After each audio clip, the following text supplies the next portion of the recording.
প্রিয় শ্রোতা বন্ধু, প্রভু যীশু খ্রিস্টের মধুর নামে বেদ পাঠশালা অনুষ্ঠানে আপনাকে স্বাগত জানাই। এই অনুষ্ঠানে আমরা বাইবেলের প্রত্যেকটা বই ধারাবাহিকভাবে অধ্যয়ন করছি। আমরা পুরাতন নিয়মের সবকটি বই অধ্যয়ন শেষ করে এখন নতুন নিয়মেও আমরা প্রায় শেষের দিকে এসে পৌঁছেছি। আমরা নতুন নিয়মের শেষ বই প্রকাশিত বাক্য অধ্যয়ন শুরু করার আগে আমরা এখন নতুন নিয়মের সবথেকে ছোট্ট বইগুলির অন্যতম জিহুদা পুস্তকটি অধ্যয়ন শুরু করতে চলেছি।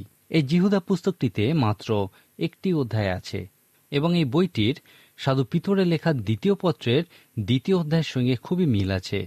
এই জিহুদা পুস্তকে মূল বিষয়রূপে সমস্ত ভুল মতবাদ বা ভ্রান্ত শিক্ষকদের বিরুদ্ধে বলা হয়েছে।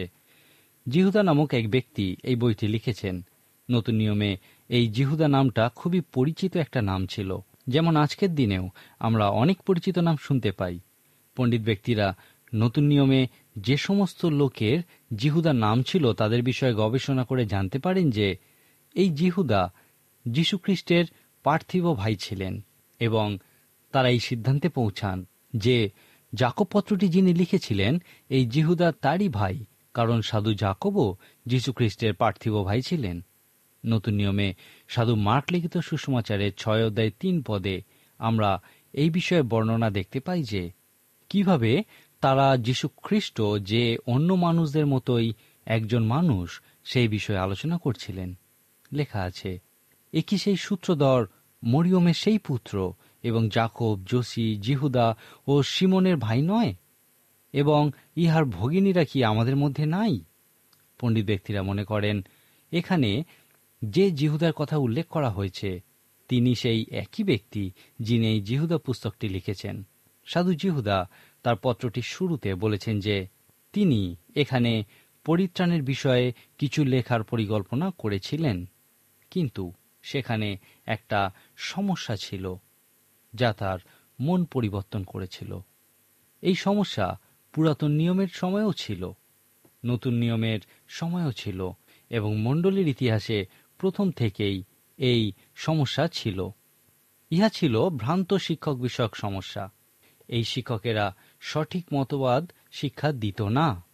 এই ভ্রান্ত শিক্ষাকে একজন বিখ্যাত ব্যক্তি বলেছেন সস্তা অনুগ্রহ। এই শিক্ষা সর্বদা আমাদের সঙ্গে আছে। ইহা বলে যেহেতু ঈশ্বর মহাকরুণাময়, সেই জন্য তিনি তাঁর সন্তানদের কখনো অনুশাসনে বেঁধে রাখতে পারেন না। তিনি কাউকে কখনো পরিত্রাণ থেকে বঞ্চিত করবেন না, এবং এই কারণেই সাধু যোহন এই ভ্রান্ত শিক্ষার বিরুদ্ধে লিখেছেন, যে শিক্ষা বলে তোমার খুশিমতো কাজ তুমি করতে পারো এবং মহাকরুণাময় ঈশ্বর এই বিষয়ে কিছুই করবেন না। মনে হয় যেন সাধু জিহুদা এই ভ্রান্ত শিক্ষা এবং সেই সমস্ত মানুষ যাদের উপর এই ভ্রান্ত শিক্ষা প্রভাব ফেলেছে তাদের বিষয়ে খুবই উদ্বিগ্ন হয়েছিলেন। তিনি সেই সমস্ত মানুষের বিষয়ে উদ্বিগ্ন হয়েছিলেন যারা অনুগ্রহ হারাচ্ছিল বা বিশ্বাস থেকে পতিত হচ্ছিল। কারণ ছিল সম্ভবত সেই ভ্রান্ত শিক্ষা।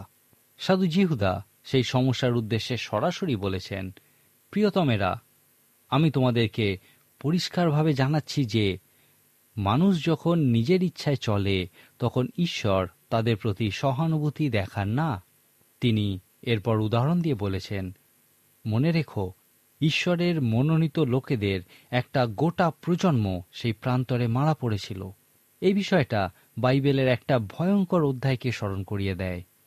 সেই ভয়ঙ্কর অধ্যায়টি হল গণনা পুস্তকের 14 অধ্যায়, যেখানে বলা হয়েছে প্রায় 20 থেকে 30 লক্ষ লোক সেই প্রান্তরে মারা পড়েছিল। তাদের দেহ থেকে মাংস শকুনে খেয়েছিল, তাদের হাড়গুলি শুধু প্রান্তরে পড়েছিল, কারণ তারা ঈশ্বরে অবিশ্বাস করেছিল এবং সেই প্রতিজ্ঞার দেশ অধিকার করেনি। গণনা পুস্তকে আমরা দেখি যে তারা সেই প্রান্তরে 40 বছর ধরে বৃত্তাকারে ঘুরেছিল। সেই প্রতিজ্ঞার দেশে প্রবেশ করার মতো বিশ্বাস তাদের ছিল না। প্রায়শই আমরা এই বিষয়ে চিন্তা করি যে কেন তারা সেই প্রতিজ্ঞার দেশে প্রবেশ করেনি। প্রায়শই আমাদের বিরুদ্ধে বিভিন্ন বিষয়ের যে দুর্গ তৈরি করা হয় তার বিরুদ্ধে যুদ্ধ করার জন্য আমাদের প্রচুর বিশ্বাসের প্রয়োজন হয়, এবং এই কারণেই সেই লোকেরা 40 বছর ধরে প্রান্তরে ঘুরে বেরিয়েছিল, কারণ কনান দেশ জয় করার মতো বিশ্বাস তাদের ছিল না। আমরা দেখি গণনা পুস্তকের 14 অধ্যায়ে ঈশ্বর বলেছিলেন, তাই যত লোক আমার প্রতাপ এবং মিশরে ও প্রান্তরে কৃত আমার চিহ্ন কার্যসমূহ দেখিয়াছে, তথাচ এই 10 বার আমার পরীক্ষা করিয়াছে ও আমার রবে মনোযোগ করে নাই, আমি তাহাদের পিতৃপুরুষদের কাছে যে দেশের বিষয়ে দিব্য করিয়াছি, তাহারা সেই দেশ দেখিতে পাইবেই না। যাহারা আমাকে অবজ্ঞা করিয়াছে, তাহাদের মধ্যে কেহই তাহা দেখিতে পাইবে না। এই প্রান্তরে তোমাদের সব পতিত হইবে। তোমাদের সম্পূর্ণ সংখ্যানুসারে গণিত 20 বৎসর ও ততোধিক বয়স্ক তোমরা যে সমস্ত লোক আমার বিপরীতে বচসা করিয়াছ, আমি তোমাদিওকে যে দেশে বাস করাইব বলিয়া হস্ত উত্তোলন করিয়াছিলাম, সেই দেশে তোমরা প্রবেশ করিবে না। কেবল জিফুন্নির পুত্র কালেব ও নুনের পুত্র যিহোশূও প্রবেশ করিবে। কিন্তু তোমরা আপনাদের যে বালকদের বিষয়ে বলিয়াছিলে, ইহারা লুটিত হইবে, তাহাদিওকে আমি তথায় প্রবেশ করাইব, ও তোমরা যে দেশ অগ্রাহ্য করিয়াছ, তাহারা তাহার পরিচয় পাইবে। কিন্তু তোমাদের সব এই প্রান্তরে পতিত হইবে। সাধু জিহুদা পুরাতন নিয়মের এই ভয়ঙ্কর অধ্যায়টি মনে করতে চেয়েছিলেন, যেখানে ঈশ্বর তাঁর মনোনীত লোকেদের একটা গোটা প্রজন্মকে চরম শাস্তি দিয়েছিলেন। সাধু জিহুদা এই ঘটনাটা আমাদেরকে মনে করিয়ে দিতে চান। তিনি সেই সমস্ত ভ্রান্ত শিক্ষককে সেই প্রজন্মের মৃত্যুর ঘটনা মনে করিয়ে দিতে চেয়েছিলেন। সেই ভ্রান্ত শিক্ষকেরা লোকদেরকে এই শিক্ষা দিচ্ছিল যে তারা যা খুশি তাই করতে পারে, আর ঈশ্বর এই বিষয়ে কিছু করবেন না। পবিত্র শাস্ত্র আমাদেরকে এই বিষয়ে শিক্ষা দেয় যে ঈশ্বরের প্রেমময় চরিত্রের আরেকটি দিক আছে। ঈশ্বরের চরিত্রে সেই মেঘধনুর মতো বিভিন্ন রং আছে। ঈশ্বর যেমন প্রেম করেন কারণ তিনিই প্রেম, তেমনি ঈশ্বর ক্রোধ ও বিচারও করেন কারণ তিনি পবিত্র ঈশ্বর। সাধু জিহুদা এই বিষয়ে দৃষ্টান্ত রূপে বলেছেন, আর যে স্বর্গদূতেরা আপনাদের আধিপত্য রক্ষা না করিয়া নিজ বাসস্থান ত্যাগ করিয়াছিল, তাদিওকে তিনি মহাদিনের বিচারার্থে ঘোর অন্ধকারের অধীনে অনন্তকালীয় শৃঙ্খলে বদ্ধ রাখিয়াছেন। সেই প্রকার সদম ও গমোরা এবং তণ্ডিকটস্থ নগর সকল ইহাদের ন্যায় নিতান্ত বেশ্যাগামী এবং বিজাতীয় মাংসের চেষ্টায় বিপদগামী হইয়া অনন্ত অগ্নির দণ্ড ভোগ করত দৃষ্টান্ত রূপে প্রত্যক্ষ রহিয়াছে। তিনি সেই সমস্ত ভ্রান্ত শিক্ষক এবং সেই সস্তা অনুগ্রহ বিষয়ক শিক্ষার ফলে যারা পতিত হচ্ছিল, সেই মানুষদেরকে দৃষ্টান্ত রূপে এই বিষয়গুলি বলেছেন। অনুগ্রহ সস্তা নয়, পরিত্রাণ সস্তা নয়। পৃথিবীস্থ কোনো বিষয় দিয়ে পরিত্রাণ কেনা যায় না। একমাত্র ঈশ্বরই আপনার পরিত্রাণ কিনতে পারেন। যখন আপনি ঈশ্বরে বিশ্বাস করেন এবং পরিত্রাণ লাভ করেন, তখন এক অর্থে বলা যায় এই পরিত্রাণের জন্য আপনাকে কোনো মূল্য দিতে হয় না। আপনি বিশ্বাসে পরিত্রাণ লাভ করে থাকেন। একমাত্র যীশু খ্রিস্টে এবং তার মৃত্যু ও পুনরুত্থানে বিশ্বাসই আপনাকে রক্ষা করতে পারে। যাই হোক, সাধু জাকবের পত্রে আমরা দেখেছি যে বিশ্বাস রক্ষা করে কখনোই তা একা নয়। সেখানে সর্বদা অঙ্গীকারবদ্ধ জীবন এবং সেই বিশ্বাসকে মূল্য দেওয়ার জন্য বাধ্যতা উপস্থিত থাকবে। ইহাই হল জিহুদা পুস্তকের মূল বক্তব্য। তিনি এই ভ্রান্ত শিক্ষকদের সম্বন্ধে খুবই স্পষ্ট বিবরণ দিয়ে বলেছেন, তাহারা বায়ুচালিত নির্জল মেঘ, হেমন্তকালের ফলিন, 2 বার মৃত ও উন্মূলিত বৃক্ষ। আপনি কি এই রকম প্রচারকের প্রচার কখনো শুনেছেন? সম্ভবত আপনি সেই শুষ্ক ভূমি, আপনি হয়তো এই পৃথিবীস্থ সেই বিষয়ের তুল্য যার মধ্যে ঈশ্বরের বাক্যের জন্য মহান তৃষ্ণা আছে, এবং এই প্রচারক ও তার প্রচার সেই মেঘের তুল্য যা দেখে মনে হয় যে ইহা বৃষ্টিতে পূর্ণ। ইহা দেখে অনেক কিছু মনে হয়, কিন্তু পরে দেখা যায় ইহা সেই শুষ্ক ভূমিতে এক ফোঁটা জলও বর্ষায় না। এই প্রচার আপনার তৃষ্ণা নিবারণ করতে পারে না। সাধু জিহুদা বলেছেন, ভ্রান্ত শিক্ষক এবং তাদের প্রচার এই রকমই। সাধু জিহুদা এই ভ্রান্ত শিক্ষকদের সম্বন্ধে বলেছেন যে তারা নিজ লজ্জারূপ ফেনা উৎক্ষেপকারী প্রচণ্ড সামুদ্রিক তরঙ্গ। তাদেরকে তিনি ফলিন বৃক্ষের মতোও বলেছেন। এই প্রতীকী যীশু খ্রিস্ট এবং তার ভাই অবিরত ব্যবহার করেছেন। এই ফলই হয় বিশ্বাসের সত্যতা বা প্রকৃত বিশ্বাসের স্পষ্ট প্রদর্শন করে, নয়তো ইহা বিশ্বাসের অভাবের বিষয়টি স্পষ্ট প্রদর্শন করে। তাদেরকে তিনি হেমন্তকালের ফলিন বৃক্ষ বলেছেন এবং 2 বার মৃত বলেছেন, কারণ তারা উন্মূলিত বৃক্ষ, অর্থাৎ তাদেরকে উৎপাটন করা হয়েছে। এরপর সাধু জিহুদা তাদের বিষয়ে আরেকটি বর্ণনা দিয়েছেন। তিনি বলেছেন, তারা হল ভ্রমণকারী তারা, যাহাদের নিমিত্ত অনন্তকালের জন্য ঘোরতর অন্ধকার সঞ্চিত রহিয়াছে।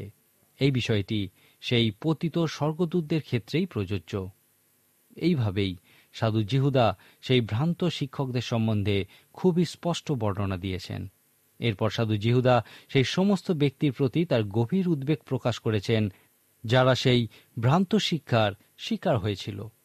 তিনি এই লোকেদের প্রতি আমাদের কিরকম ব্যবহার করা উচিত সেই বিষয়ে বলেছেন। আর কতক লোকের প্রতি যাহারা সন্দিহান, তাহাদের প্রতি দয়া করো, অগ্নি হইতে টানিয়া লইয়া রক্ষা করো। অর্থাৎ আমাদের নিজেদেরকে সেই আগুনে ক্ষতিগ্রস্ত না করে সেই লোকেদেরকে আমাদের রক্ষা করতে হবে। এরপর যাদেরকে রক্ষা করা হবে সেই লোকেদের বিষয়ে তিনি কিছু বলেছেন। তিনি তাদেরকে সত্য বিশ্বাসে প্রকৃত স্থির থাকার বিষয় বলেছেন। সাধু জিহুদা বলেছেন, পবিত্র আত্মার শক্তিতে এবং ক্ষমতায় প্রার্থনা করতে শেখো। এবং এরপর তিনি তাদেরকে বলেছেন, কিন্তু প্রিয়তমেরা, তোমরা আপনাদের পরম পবিত্র বিশ্বাসের উপরে আপনাদিওকে গাঁথিয়া তুলিতে তুলিতে পবিত্র আত্মাতে প্রার্থনা করিতে করিতে ঈশ্বরের প্রেমে আপনাদিওকে রক্ষা করো এবং অনন্ত জীবনের জন্য আমাদের প্রভু যীশু খ্রিস্টের দয়ার অপেক্ষায় থাকো। সাধু জিহুদা খুব সুন্দর আশীর্বাদের মধ্যে দিয়ে তার পত্রটি শেষ করেছেন। তিনি এখানে আশীর্বচন রূপে খুবই পরিষ্কারভাবে বলেছেন, ভ্রান্ত শিক্ষকদের শিক্ষাতেই হোক বা অন্য যে কোনো কারণেই আমাদের পতন ঈশ্বর রক্ষা করতে সমর্থ। তিনি লিখেছেন, আর যিনি তোমাদিওকে উছট খাওয়া হইতে রক্ষা করিতে এবং আপন প্রতাপের সাক্ষাতে নির্দোষ অবস্থায় সানন্দে উপস্থিত করিতে পারেন, যিনি একমাত্র ঈশ্বর আমাদের ত্রাণকর্তা আমাদের প্রভু যীশু খ্রিস্ট দ্বারা তাঁহারই প্রতাপ, মহিমা, পরাক্রম ও কর্তৃত্ব হোক সকল যুগের পূর্বাবধি আর এখন আমাদের সমস্ত যুগ পর্যায়ে হোক, আমেন। এখন আমি আপনাকে একটা প্রশ্ন করতে চাই, আপনি কি কখনো যীশু খ্রিস্টকে আপনার ব্যক্তিগত মুক্তিদাতা রূপে স্বীকার করেছেন? এবং আপনি কি যীশু খ্রিস্টকে আপনার জীবনের রাজা ও প্রভু রূপে স্বীকার করেছেন? যদি না করে থাকেন, তাহলে আজকেই সেই পুনরুত্থিত জীবিত খ্রিস্টের সামনে মাথা নত করে তাকে বলুন যেন তিনি আপনার মুক্তিদাতা হন এবং আপনার জীবনে প্রভু ও রাজা রূপে অবস্থিতি করেন। তাকে বলুন যে আপনি আপনার বাকি জীবন তাঁর জন্যই কাটাতে চান। এবং সাধু পৌল যেমন তার বিশ্বাসী জীবনযাপনের শুরুতে প্রশ্ন করেছিলেন, তেমনি আপনিও সেই একই প্রশ্ন করুন, প্রভু, আপনি আমাকে কি করতে বলেন? প্রিয় শ্রোতা বন্ধু, এই অনুষ্ঠানে এখন আমরা বাইবেলের শেষ বইটি অধ্যয়ন করতে চলেছি। এখন যারা পবিত্র আত্মার সুপরিচালনায় বাইবেলের এই ৬৬টি বইকে পরপর সাজিয়েছেন, তারা কেন প্রকাশিত বাক্য বইটিকে একেবারে শেষে রেখেছেন সেই বিষয়ে অনেক কারণ আমরা দেখতে পাই। এই কারণগুলির একটি হল, প্রকাশিত বাক্য বইটি বোঝার পক্ষে খুবই কঠিন।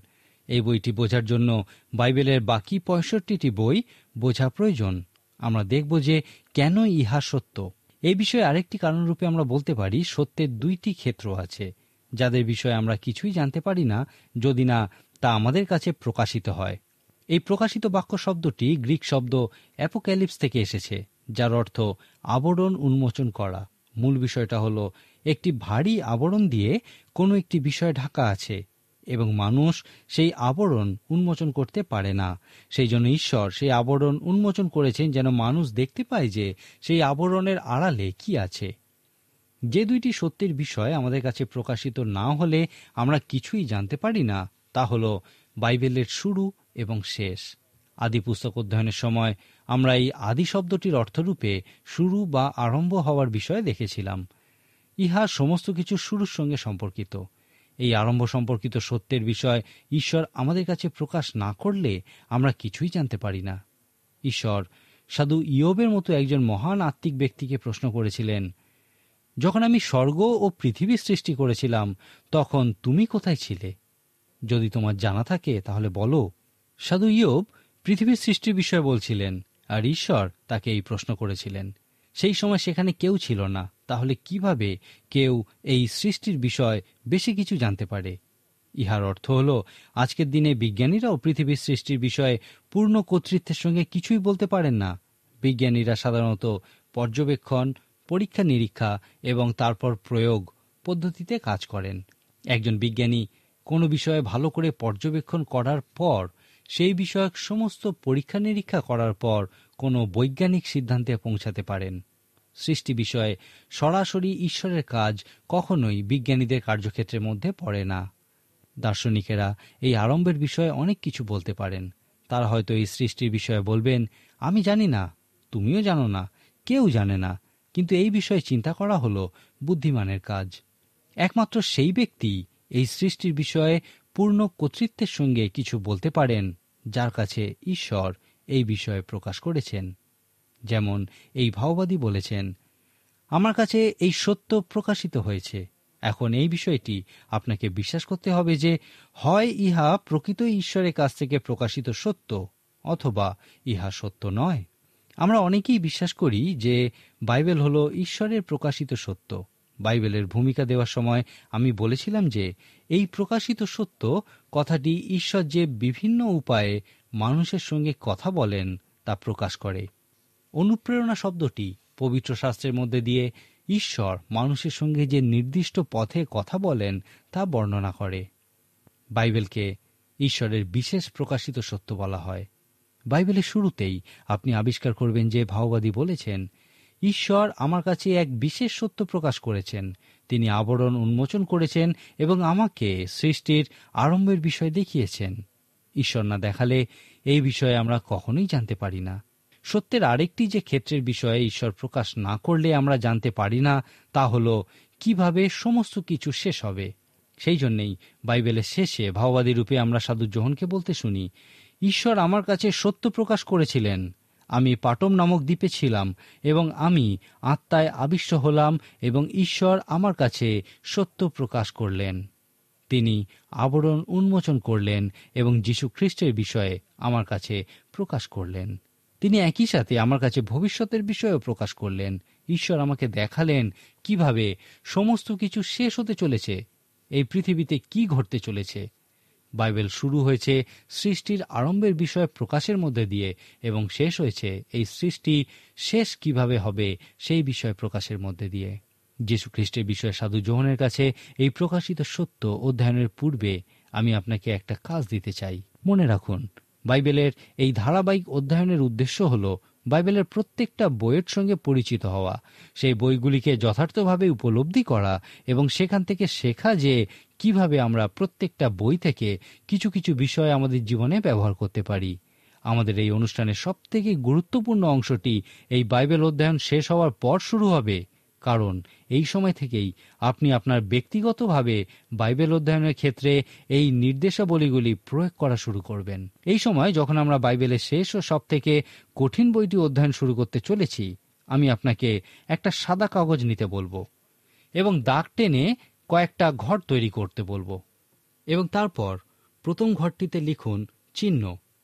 প্রকাশিত বাক্য বইটি এইভাবে শুরু হয়েছে, যীশুখ্রিস্টের প্রকাশিত বাক্য ঈশ্বর যাহা তাহাকে দান করিলেন, যেন তিনি যাহা যাহা শীঘ্র ঘটিবে সেই সকল আপন দাসগণকে দেখাইয়া দেন, আর তিনি নিজের দূত প্রেরণ করিয়া আপন দাস যোহনকে তাহা জ্ঞাত করিলেন। সেই যোহন ঈশ্বরের বাক্যের সম্বন্ধে এবং যীশু খ্রিস্টের সাক্ষ্যের সম্বন্ধে যাহা যাহা দেখিয়াছে তাহার সম্বন্ধে সাক্ষ্য দিল।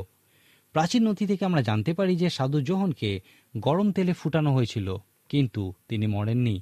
অনেকেই একথা বলেন যে সাধু যোহন কখনোই মরবেন না, কারণ যীশু খ্রিস্ট তার বিষয়ে সাধু পিতরকে বলেছিলেন, আমি যদি ইচ্ছা করি আমি পুনরায় না আসা পর্যন্ত এ জীবিত থাক, তাতে তোমার কি। সাধু যোহনকে পরে পাটম নামক দ্বীপে নির্বাসিত করা হয়েছিল এবং প্রাচীন নথি অনুযায়ী অনেকে বলেন তিনি সেখানে নিজের মতো থাকতেন, আবার কেউ কেউ বলেন তিনি সেখানে নুনের খনিতে কাজ করতেন। যাই হোক, সাধু যোহন তার বিশ্বাসের কারণেই সেই পাটম দ্বীপে ছিলেন। এই বইটির প্রথম অধ্যায় থেকে আমরা এই বিষয়ে জানতে পারি ঈশ্বর তার সামনে থেকে আবরণ উন্মোচন করেছিলেন এবং যীশু খ্রিস্টের বিষয়ে তার কাছে প্রকাশ করেছিলেন। এই বইটিকে কখনোই প্রকাশিত বাক্যগুলি বলা যাবে না, কারণ বইটির শুরুতেই লেখা আছে যীশু খ্রিস্টের প্রকাশিত বাক্য। সাধু যোহনের কাছে যীশু খ্রিস্টের বিষয়ই প্রকাশিত হয়েছিল। সাধু যোহনকে ইহা সাংকেতিক বা প্রতীক ভাষায় দেওয়া হয়েছিল। জিহুদিরা চিহ্ন চাইত। জিহুদিরা খুব সুন্দর প্রতীক ভাষা ব্যবহার করত এবং এই প্রকাশিত বাক্য বইটি অধ্যয়নের সময় আপনি ইহা বুঝতে পারবেন। এই বইটি পড়ার সময় আপনি এই প্রতীক বা চিহ্নগুলিকে তালিকাভুক্ত করুন, যেমন সাদা অশ্ব, কাঁচের সমুদ্র, 4টি জন্তু, 7টি দ্বীপবৃক্ষ ইত্যাদি। আপনার সাদা কাগজে আঁকা দ্বিতীয় ঘরের উপরে লিখুন ব্যক্তিগতভাবে প্রকাশ। ঈশ্বরের কাছে যাচনা করুন যেন তিনি আপনার সামনে থেকে আবরণ উন্মোচন করেন এবং আপনি এই বইটিতে ব্যবহৃত প্রতীকগুলির অর্থ বুঝতে পারেন। এই চিহ্ন বা প্রতীকগুলি সবই বাইবেল ভিত্তিক। বাইবেলের অন্যান্য জায়গাতেও এই প্রতীকগুলি দেখতে পাওয়া যায়। আপনি সেই সমস্ত জায়গাগুলিতে এই প্রতীকগুলির অর্থ বোঝার চেষ্টা করুন, তাহলে এই প্রকাশিত বাক্য পুস্তকেও আপনি এই প্রতীকগুলির অর্থ সহজেই বুঝতে পারবেন। আপনার কাগজের তৃতীয় ঘরটিতে লিখুন বাক্য। এখানে বাইবেলের সেই সমস্ত অংশগুলিকে লিখুন যেখানে এই প্রতীকগুলির উল্লেখ পাওয়া যায়। অনেক আত্মিক ব্যক্তি এই প্রতীকগুলির অর্থের বিষয়ে আমাদেরকে বলেছেন। এই অর্থের বিষয়ে পবিত্র আত্মা তাদের কাছে যা প্রকাশ করেছিলেন তারা সেই সমস্তই বলেছেন। আপনি যদি পারেন তাহলে এই সমস্ত অর্থগুলিও আপনার কাগজের চতুর্থ ঘরটিতে লিপিবদ্ধ করুন।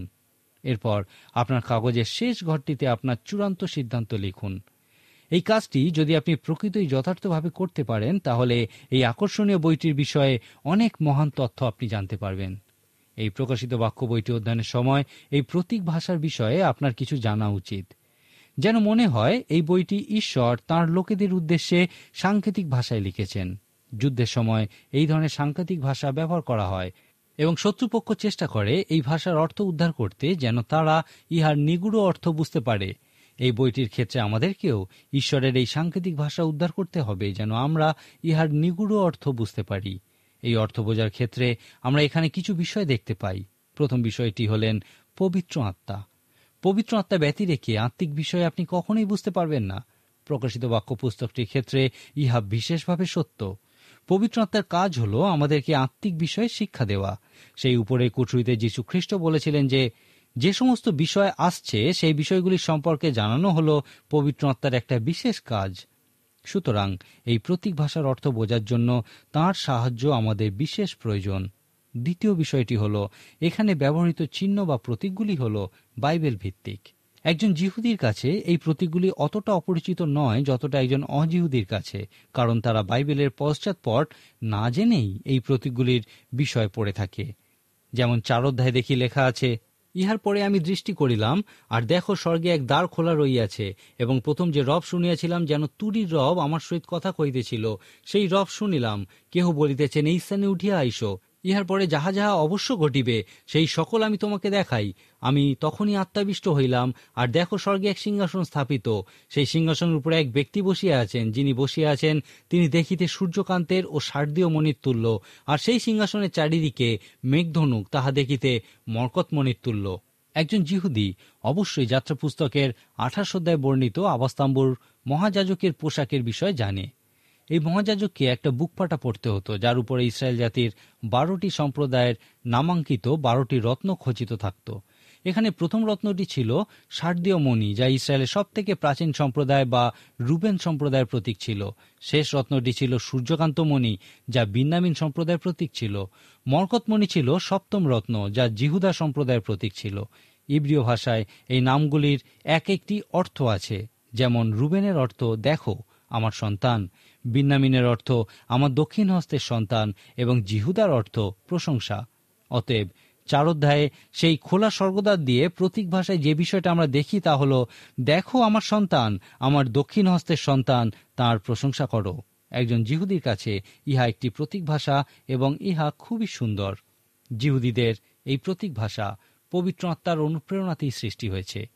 আমি আগেই বলেছি, এই প্রতীক ভাষা হলো ঈশ্বরের লোকেদের উদ্দেশ্যে ঈশ্বরের উপদেশ, এবং এই উপদেশ বোঝার জন্য এই ভাষার অর্থ উদ্ধার করতে হবে। আর এই অর্থ উদ্ধারের ক্ষেত্রে সাহায্যের জন্য প্রথম বিষয়টি হলেন পবিত্র আত্মা। একমাত্র পবিত্র আত্মাই আপনাকে এই বিষয়গুলি বোঝার ক্ষেত্রে সাহায্য করতে পারেন। এক্ষেত্রে আরেকটি যে বিষয় আপনাকে সাহায্য করতে পারে তা হলো ইহা উপলব্ধি করা যে এই সমস্ত প্রতীকগুলি হলো বাইবেল ভিত্তিক। বাইবেলে বিভিন্ন জায়গায় এই প্রতীকগুলি কি অর্থে ব্যবহার করা হয়েছে তা বুঝতে পারলে প্রকাশিত বাক্যে এই প্রতীকগুলির অর্থ আপনি সহজেই বুঝতে পারবেন। অতএব এই দুইটি বিষয়ের দ্বারা যীশু খ্রিস্টের এই প্রকাশিত বাক্য বোঝার চেষ্টা করুন, আর ঈশ্বরের কাছে যাচনা করুন যেন তিনি আপনাকে সাহায্য করেন। আজকের মতো এখানেই শেষ করি। পরবর্তী অনুষ্ঠানে অবশ্যই আমাদের সঙ্গে উপস্থিত থাকুন। ঈশ্বর আপনার মঙ্গল করুন।